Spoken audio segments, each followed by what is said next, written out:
Potatoes come in a lot of different varieties and you don't always know how to cook them. I'm going to show you some main varieties from Coles and some ideas on how to use them. First up, we've got the brushed potato.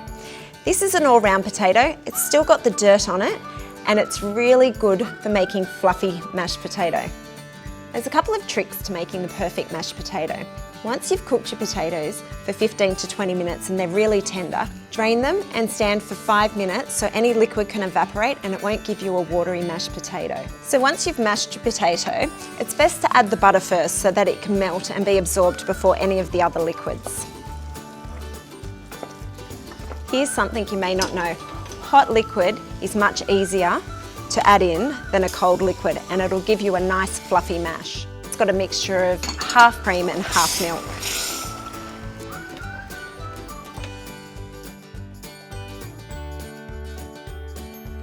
What potatoes are best for making chips? I've got a washed white potato. They're sometimes called a creme gold potato or a Nicola. These are great because once they're fried, they're nice and crispy on the outside but fluffy on the inside.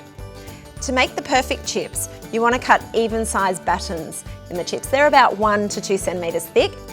You just want to layer them on a tray lined with paper towel. It just removes any of the excess moisture.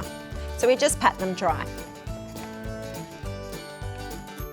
The secret to the perfect chip is to fry the potato twice. The first time is to cook the chip through. The second time is to get a nice golden, crunchy outer edge of the chip. I've got a trick for you to test if the oil's hot enough if you don't have a thermometer at home. Put in a wooden spoon and it should bubble.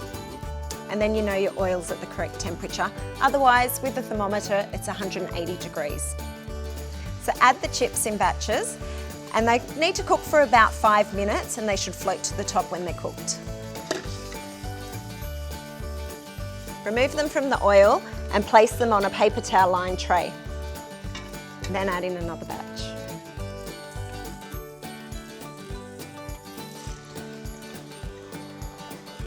Okay, now the chips have been cooked the first time, you need to rest them for 15 minutes to cool down so we can get that nice crunch on the outside.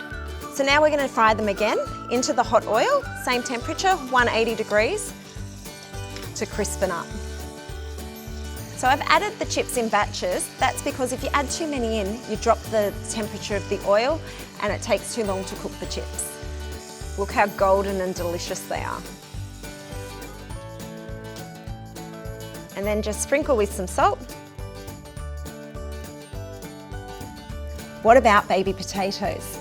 They're great because you don't have to peel them and they're really yummy boiled.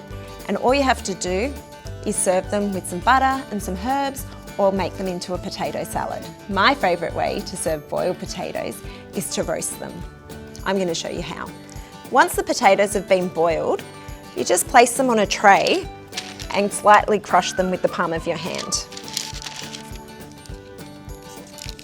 Then grab some spray oil and give them a spray. We're going to pop them in the 200-degree oven for about half an hour.